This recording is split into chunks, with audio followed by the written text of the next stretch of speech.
Chegamos na sexta lição do nosso estudo sobre o Evangelho de Marcos. E o que vamos aprender nesta semana? Vamos aprender que, na verdade, a contaminação espiritual ela vem de dentro para fora e não somente de fora para dentro. Vamos destacar alguns aspectos muito importantes do capítulo 7 do Evangelho de Marcos e parte do capítulo 8. Esses dois capítulos serão o foco do nosso estudo. Você vai aprender que, por mais que uma tradição religiosa seja importante, ela não pode estar acima da palavra de Deus. Você vai entender um pouco mais o princípio protestante sola escritura e você vai perceber que este princípio não nega a importância da tradição, simplesmente coloca a tradição eclesiástica no seu devido lugar. Então você que é um irmão católico, apostólico romano, será muito importante acompanhar esse estudo. Mas não ficaremos apenas nisso. Nós vamos mencionar algumas coisas mais do capítulo 7 e parte do capítulo 8 do Evangelho de Marcos. Então acompanhe esse estudo até o final, porque ele vai ser muito importante para o seu crescimento espiritual e para a sua compreensão correta do texto bíblico. E antes de começarmos o estudo da lição do Evangelho de Marcos, eu peço que você se inscreva no canal, isso é muito importante, porque assim nós podemos notificar você do conteúdo novo que está sendo preparado. Então se inscreva agora, é rapidinho, clica em inscrever-se, curta o vídeo se você gostar e se você sentir que esse conteúdo pode ajudar outras pessoas a conhecerem mais sobre a Bíblia, compartilhe com elas nas redes sociais, nos seus grupos do WhatsApp, tá bom? E vamos dar sequência então ao nosso estudo. Vamos começar aqui, Marcos capítulo 7, analisando alguns detalhes do que está no verso 1 até o 13. Você vê aqui Cristo fazendo uma confrontação com tradições humanas que suplantavam a palavra de Deus. Aqui em Marcos, no capítulo 7, acontece uma reclamação por parte dos fariseus e alguns escribas. Reclamaram para Jesus de um comportamento dos discípulos de Jesus. Vou ler aqui para você alguns versos. Marcos 7, 1 e 2 diz assim: Ora, reuniram-se a Jesus os fariseus e alguns escribas vindos de Jerusalém. E vendo que alguns dos discípulos dele comiam pão com as mãos impuras, isto é, por lavar, pois os fariseus e todos os judeus, observando a tradição dos anciãos, não comem sem lavar cuidadosamente as mãos quando voltam da praça, não comem sem se aspergirem, e há muitas outras coisas que receberam para observar, como a lavagem de copos, jarros e vasos de metal e camas. Interpelaram-no os fariseus e escribas: Por que não andam os seus discípulos de conformidade com a tradição dos anciãos, mas comem com as mãos por lavar? Muitos dizem que os adventistas do sétimo dia estão equivocados em ensinarem o não consumo de alimentos imundos com base em Levítico 11 e Deuteronômio 14, porque em Marcos 7, por exemplo, no verso 19, Cristo estaria considerando puros todos os alimentos. Porém, é um equívoco esta interpretação. Por quê? No verso 19, quando Cristo diz que ele considerou puro, Marcos diz que ele considerou puros todos os alimentos, devemos fazer uma pergunta. No contexto, está sendo tratado de alimentos imundos ou de um ritual de purificação? Na mesa dos judeus existiam carnes impuras para que Jesus estivesse purificando todos os alimentos? A resposta é não. No contexto de Marcos 7,19, quando é dito que ele considerou puros todos os alimentos, ele considerou puros todos os alimentos, aceitos por eles, de acordo com a Bíblia, mesmo que as pessoas os comam esses alimentos sem lavarem as mãos no ritual de purificação. Então, usar Marcos capítulo 7, verso 19, para apoiar a ideia de que as leis dietéticas de Levítico 11 foram abolidas é um absurdo, é um desrespeito para com o contexto do verso. Sem contar que no verso 3 há uma expressão, tradição dos anciãos. assim como no verso 5. Levítico 11 e Deuteronômio 14 não fazem parte da tradição dos anciãos. A tradição dos anciãos eram mandamentos orais com base na interpretação pessoal que eles davam acerca da lei de Moisés. Levítico 11 não faz parte da tradição dos anciãos, faz parte da palavra de Deus. E no próprio contexto, eles estavam condenando os discípulos por comerem algo com as mãos impuras, porque eles acreditavam que se um gentil, um não-judeu, tivesse tocado naquele alimento e ele pegasse aquele alimento sem lavar as mãos no ritual de purificação, eles se contaminavam moralmente e espiritualmente, porque o gentil, o não-judeu, tocou naquele alimento. Cristo está aqui refutando esta ideia. Na Bíblia, de acordo com Êxodo 30, 17 a 21, apenas os sacerdotes haviam recebido a orientação de realizarem este ritual de purificação cerimonial, com dois propósitos. O primeiro, óbvio, ali em Êxodo 30, 17 a 21, é realmente a limpeza, mas também Deus queria de forma didática ensinar ao sacerdote e ao povo a importância da necessidade de constante purificação espiritual. O que acontece? Esta orientação, que havia sido dada só para os sacerdotes, foi passada ao povo no período intertestamentário, no período entre os dois testamentos. Há um período de mais ou menos 400 anos entre o profeta Malaquias, depois o profeta Mateus, o evangelista, o seguidor de Cristo Mateus. Então há mais ou menos um intervalo de 400 anos entre o Antigo e o Novo Testamento. Foi nesse período que esta orientação foi estendida não pela Bíblia, não por Deus, mas pela tradição dos anciãos. Isso foi estendido para os demais.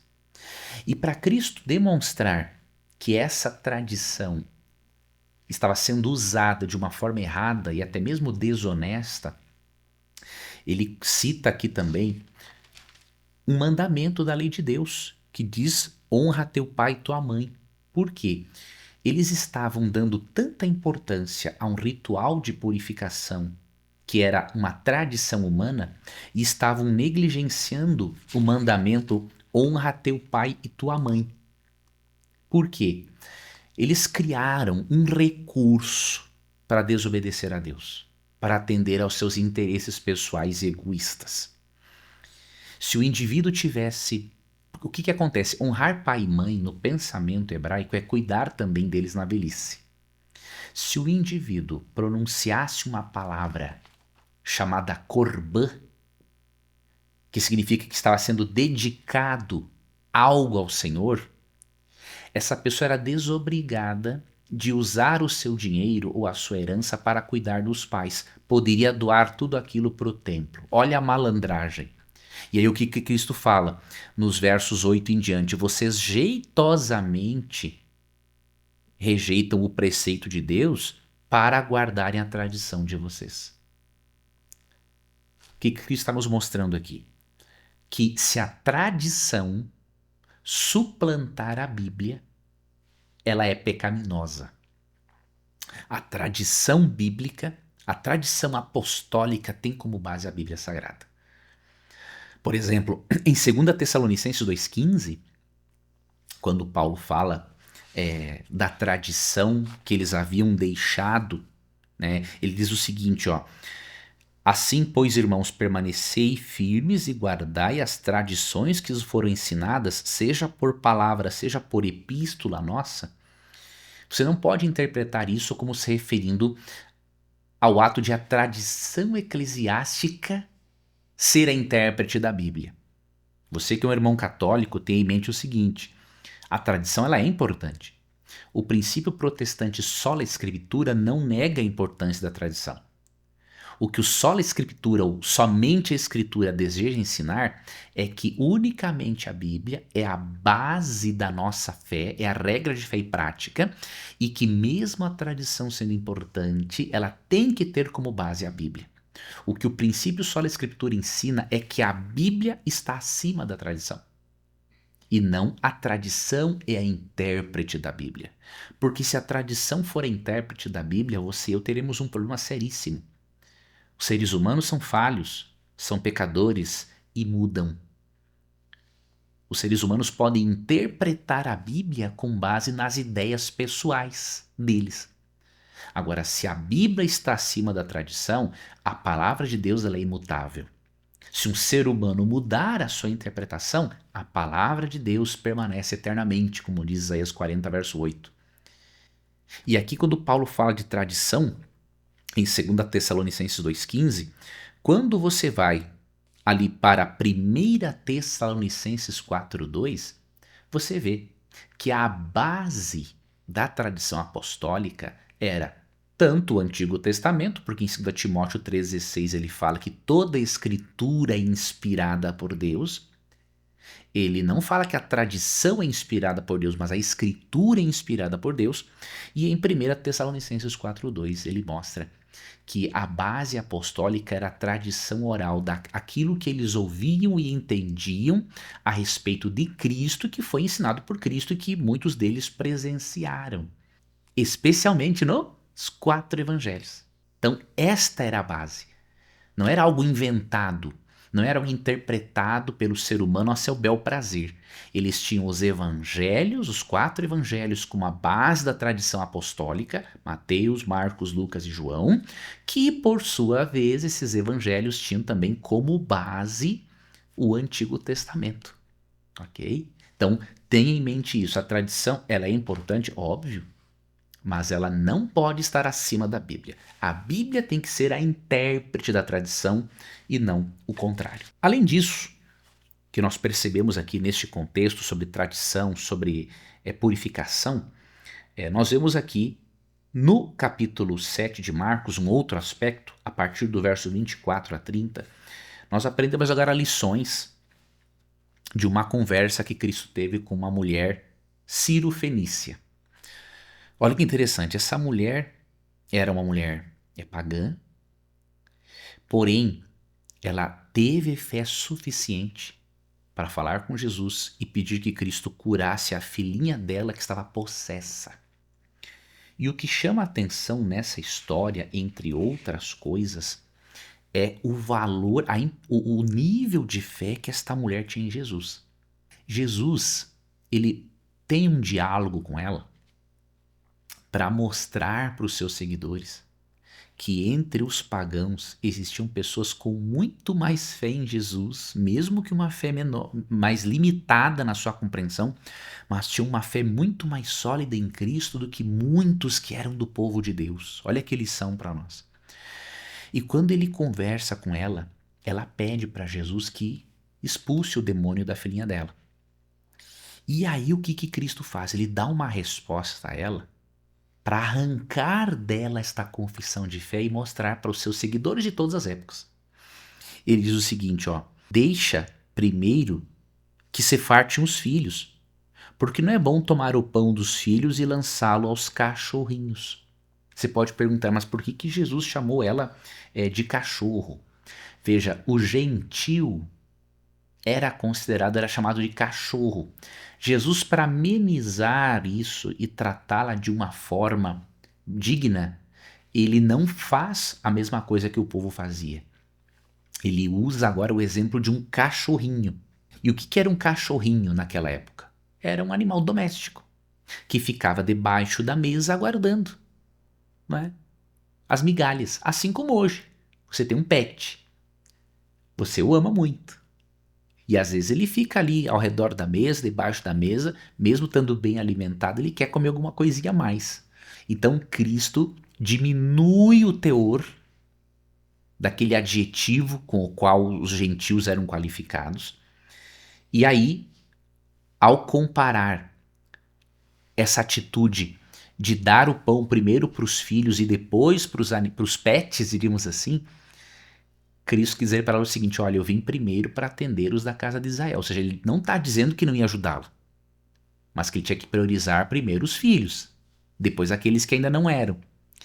Mas a fé desta mulher, ao invés dela reclamar de Jesus, chamar Jesus de preconceituoso ou coisa parecida, ela não chamou porque ela não viu isto em Jesus.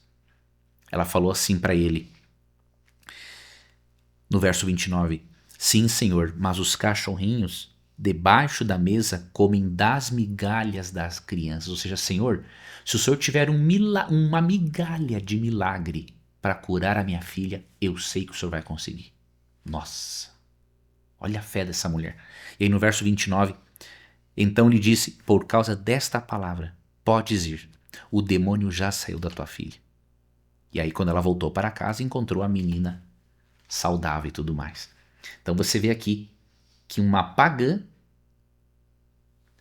se contentaria com migalha, com a migalhazinha do milagre de Cristo, porque ela acreditava no poder de Cristo para mudar aquela situação.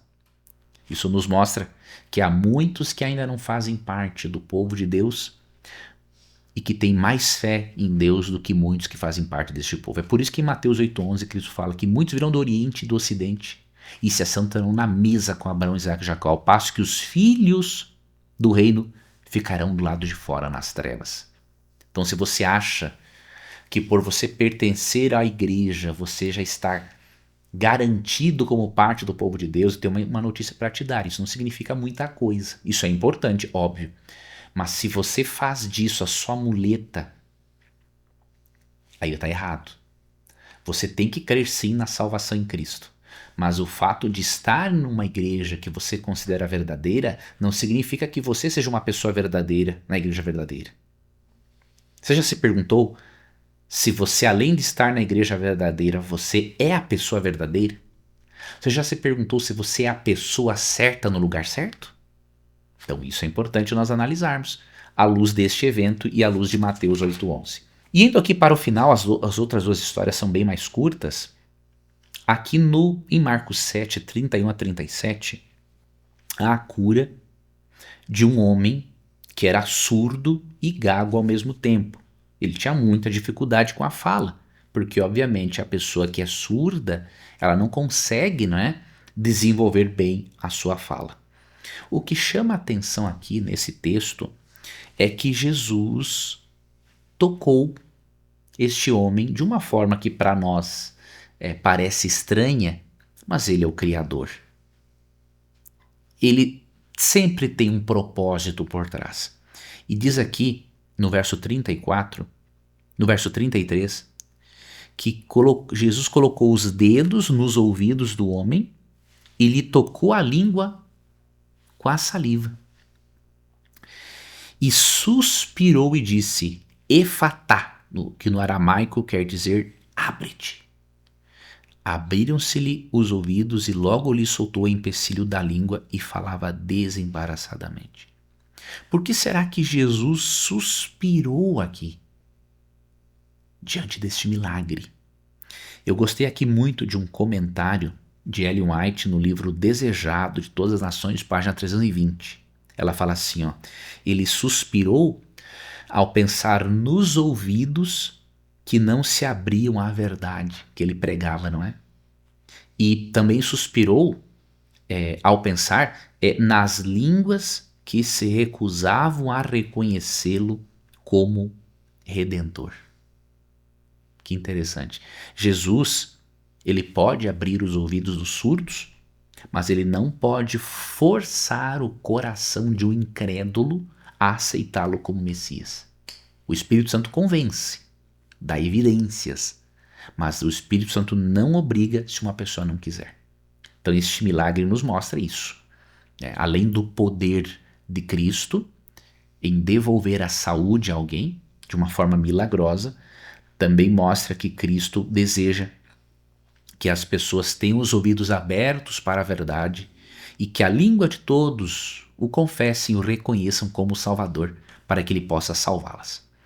E finalizando em Marcos 8, 11 a 13, Cristo adverte os seus seguidores contra o fermento dos fariseus. O que isso significa?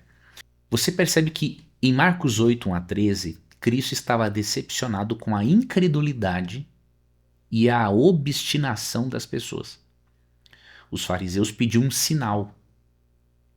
Só que Cristo mostra para nós aqui que quando o indivíduo é incrédulo e obstinado, por mais que os milagres sejam feitos, isso não vai convencê-lo. Ele sempre vai criar uma desculpa para não crer em Deus. Ele vai dar alguma outra causa. Isso foi uma causa natural, isso foi algo paranormal e por aí segue. Então os milagres são importantes, são, mas eles não são capazes de convencer um coração incrédulo e obstinado se o Espírito Santo não receber a autorização, diríamos assim, para atuar neste coração. E aí dos versos 14 a 21, Cristo adverte contra o fermento desses incrédulos e obstinados fariseus. Quando você lê Marcos 8, 14 a 21 com Mateus 16, 12, você percebe que o fermento simboliza os falsos ensinos. Então Cristo está dizendo o seguinte nesse contexto: tanto as tentativas malignas deles em testarem Jesus, quanto as falsas doutrinas deles deveriam ser motivos de cuidado para que os seguidores não fossem enganados. Assim como o fermento tem o poder de levedar toda a massa de uma forma rápida, um pouco de fermento, uma doutrina errada pode levedar, contaminar toda uma vida espiritual, toda uma jornada com Deus, se nós não tivermos cuidado com essa doutrina falsa. Então, doutrinas e ideologias não são coisas neutras. Precisamos ter cuidado com tudo isso. Se você quiser aprender regras, dicas de interpretação bíblica, eu convido você para se inscrever na minha Masterclass de Interpretação Bíblica.